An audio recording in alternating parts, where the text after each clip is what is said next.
trágico não precisa ser triste, o trágico pode ser alegre, de fato. É o fato de saber que isso também tem um fim que nos leva a querer se apropriar o máximo possível desse meio, dessa travessia que é a nossa. Então essa é a dimensão que eu falei para vocês contra o quê, né? Perceberam ou não? Que é por aí, né?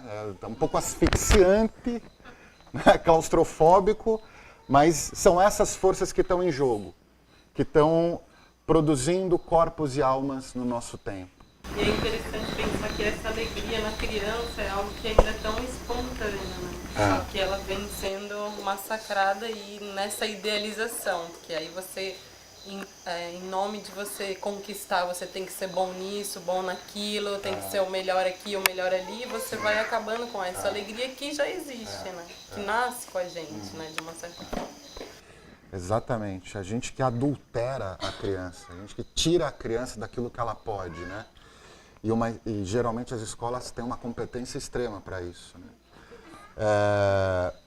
Então, assim, o que você estava falando assim, quando eu penso com os médicos, o que seria a cura de alguém? O que é a cura de alguém para um médico? É pegar o cara que não está trabalhando e fazer com que ele volte para o trabalho, né? Botar o outro para o trabalho de novo. Dane-se o que ele viveu, que dor é essa, o que produziu aquela doença. Vamos voltar a trabalhar. É isso que seria a concepção de cura. O conhecimento científico da medicina é fruto desse ideal de um homem trabalhador. A escola, em geral, tem esse ideal. Vamos produzir no mundo um homem trabalhador, né? E que é isso que faz com que a criança já invista esses deveres, toda essa parafernália de regulamentação para atender a um mercado, para funcionar para o mundo, para ajudar a gente a azeitar essa máquina da produção e do consumo, a roda do suplício. E talvez a gente possa pensar, né, numa outra coisa, renovar esse ideal de educação, não é para o trabalho. A gente tem que pôr em xeque, assim como a gente está pondo em xeque o ideal de progresso, o ideal de felicidade. Será que o trabalho não está, né, a gente sabe que etimologicamente trabalho não é tripalium, não vem dessa palavra, um instrumento de tortura. Trabalho sempre é ligado ao trabalho do capital. Será que é isso que a gente tem que reduzir a nossa vida, atender ao interesse do capital?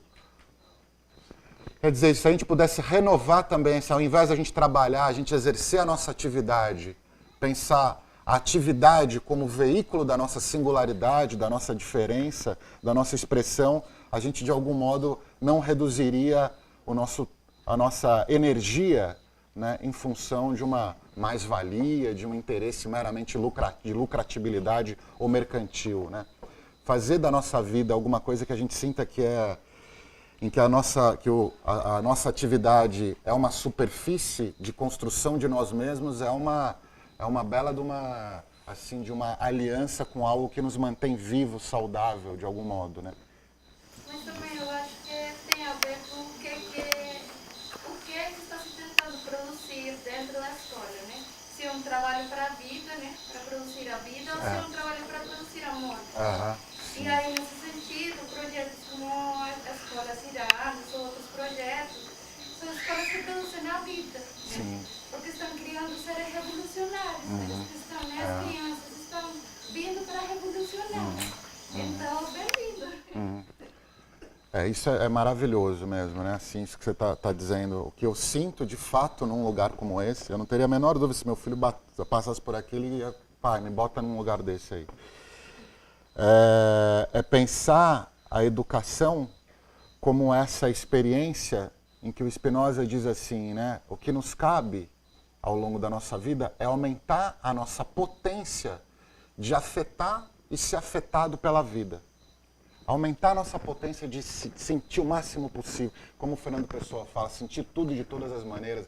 Quer dizer, o quanto a gente consegue pensar as disciplinas que se passam dentro das escolas como um afeto, por exemplo, da biologia, um afeto da geografia, um afeto da literatura, né?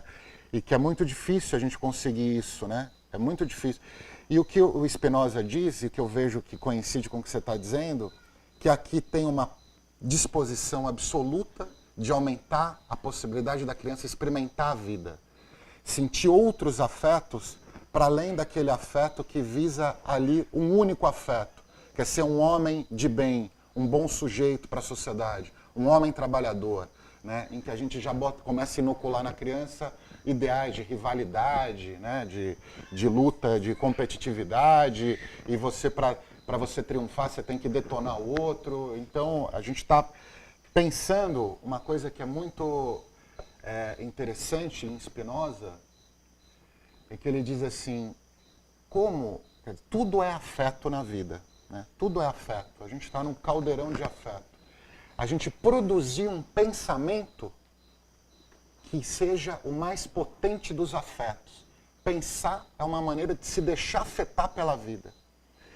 Quando você produz um pensamento em que ele chama o mais potente dos afetos, você está dizendo que você produziu em você um afeto que ele dá o nome de amor à vida. Um afeto de amor à liberdade. Se a gente conseguir produzir isso em nós, um afeto tão forte que seja capaz de vencer aquele que talvez possa ser contra, né? E menor do que esse, que visa nos apequenar, visa nos tirar a nossa potência de existir, né?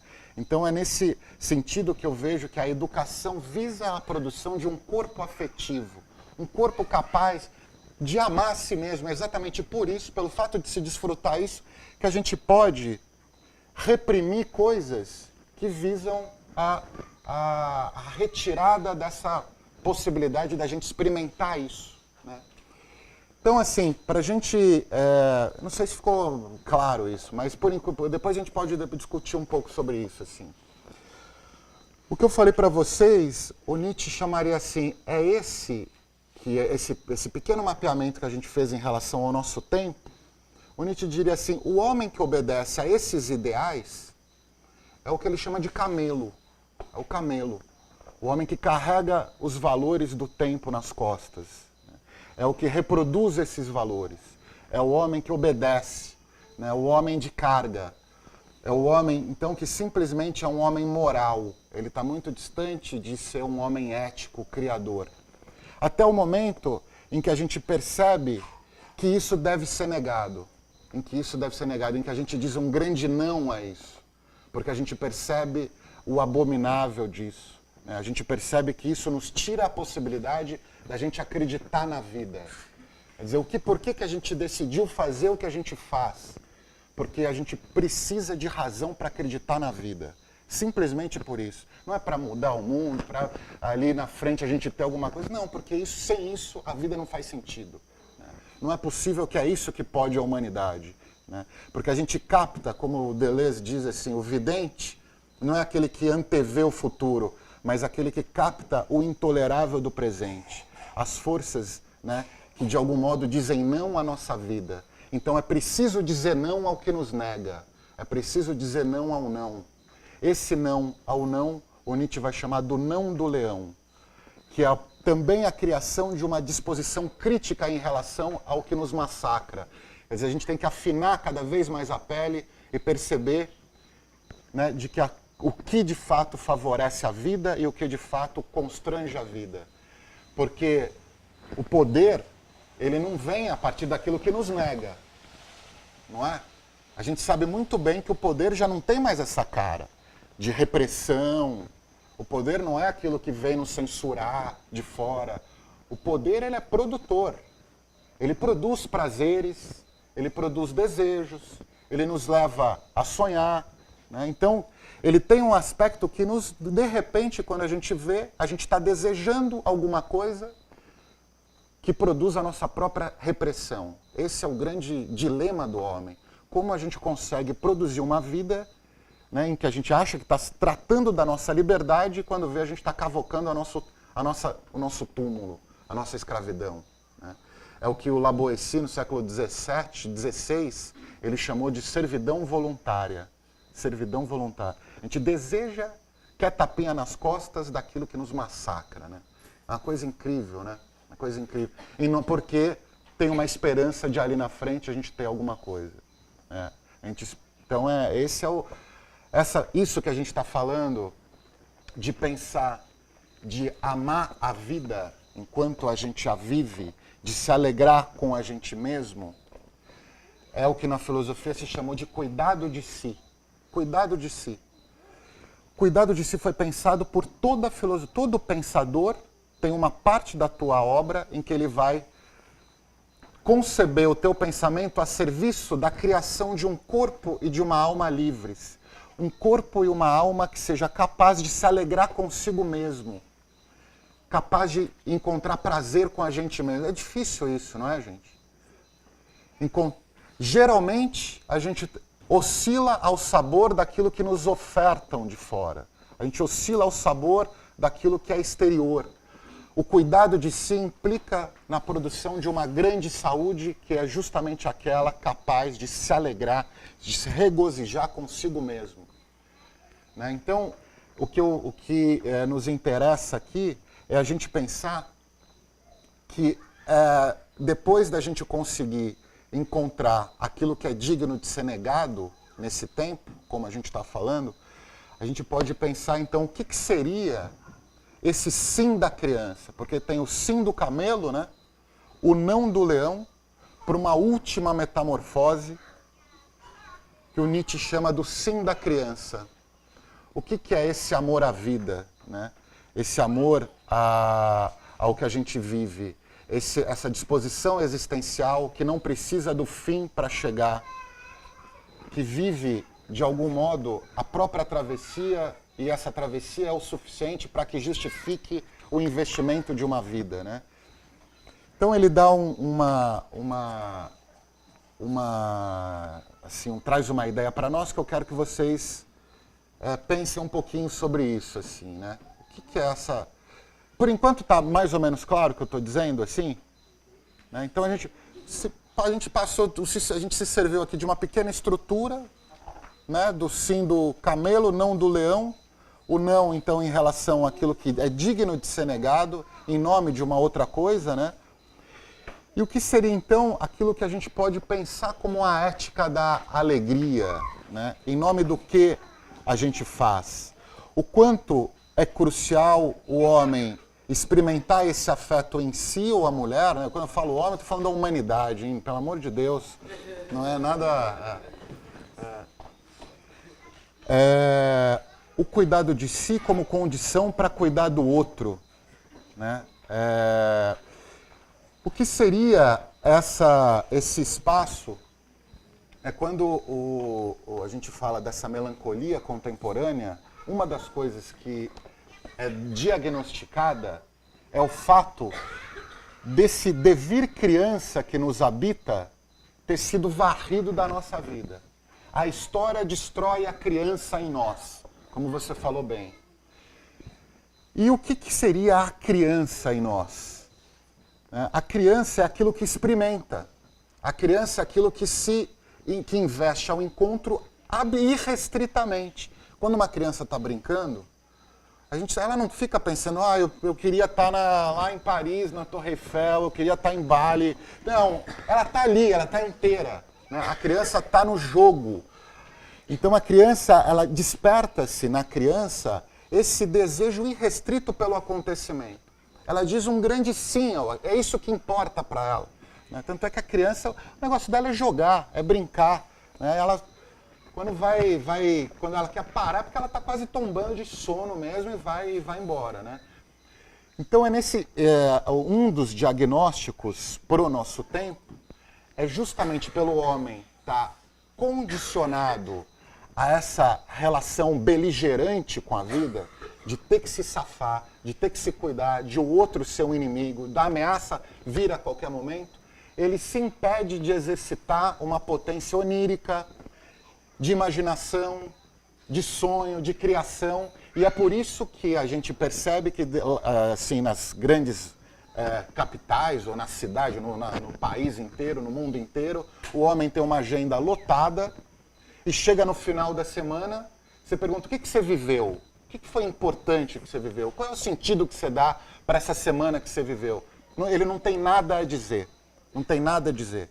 Isso é um fenômeno que o Walter Benjamin, ele detectou na Primeira Guerra Mundial em relação àqueles caras que iam para o fronte da guerra E ele dizia assim, eu quero escutar, vamos ver o que eles têm a dizer. E eles voltavam da guerra e não tinham nada a dizer, nada a dizer. A possibilidade de partilhar a experiência, de narrar a experiência, isso está completamente interditado ao homem. A melancolia contemporânea também é fruto da gente não experimentar, em que a gente reduz a nossa vida a mera vivência, a sucessão de vivência, e nada se converte em experiência, nada a gente dota de sentido, né? Então você vê que a criança, ela atravessa também a filosofia. A criança é uma imagem, é um arquétipo que nos inspira profundamente. A criança é inocência, não é? A criança é jogo, a criança é esquecimento, né? A criança é encantamento, é criação.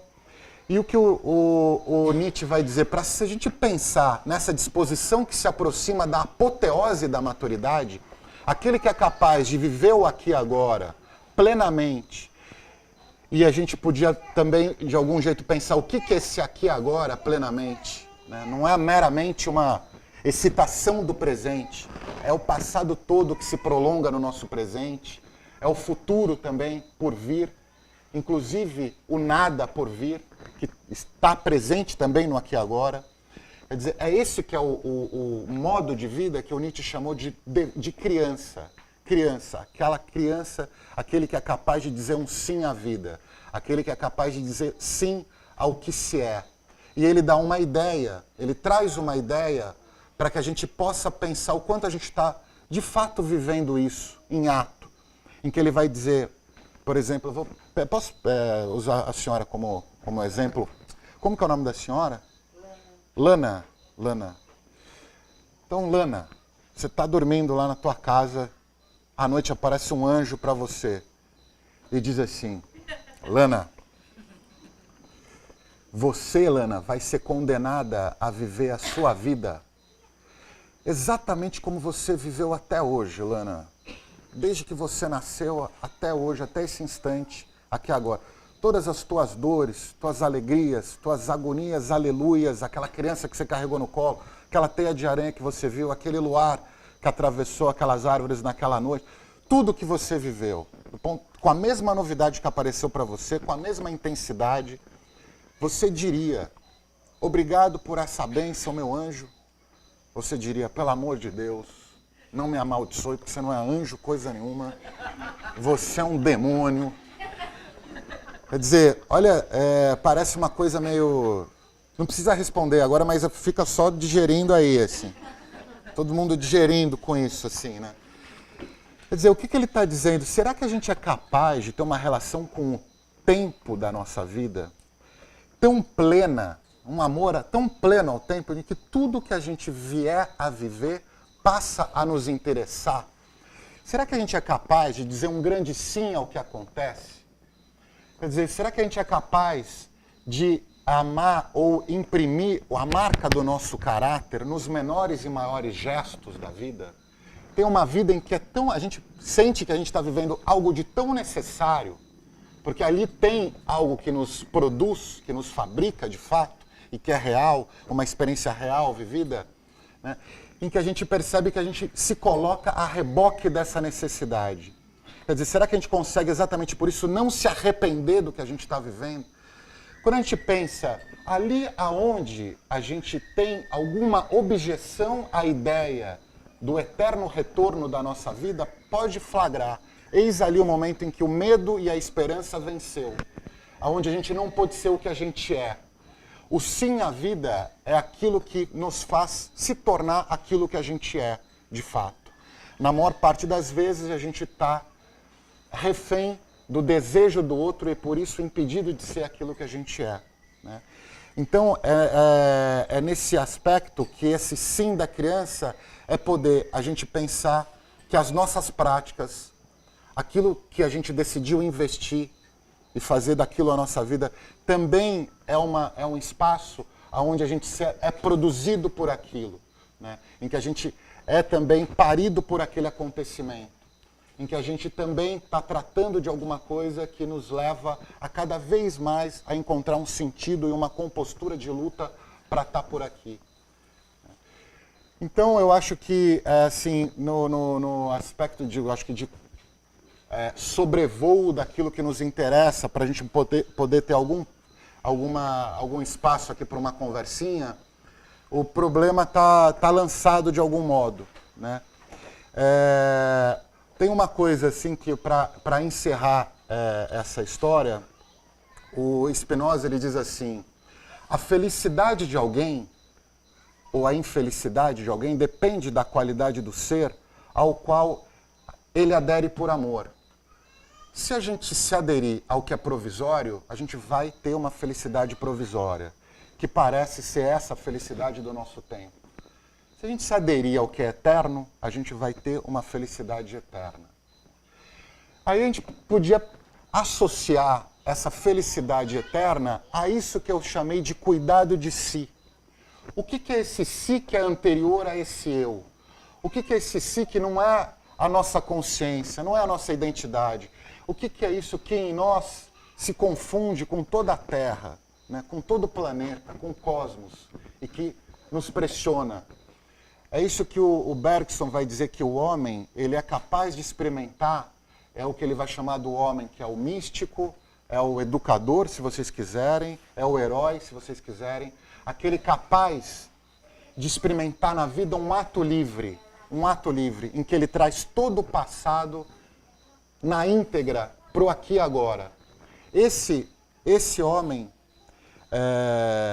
que o Bergson diz que é esse homem, o místico, o herói ou o educador, é o que a gente pode associar a essa ideia de que aquele que é um homem livre, ou seja, não é que ele é livre porque ele é capaz de tudo, mas é porque ele é capaz de hoje dizer alguma coisa que antes ele era impedido. Ou seja, liberdade é liberação, é você fazer alguma coisa que antes você não era capaz, né? Isso já é uma coisa bem interessante da gente pensar o quanto os nossos eventos aqui ajudam a gente a cada vez mais ir além daquilo que a gente é.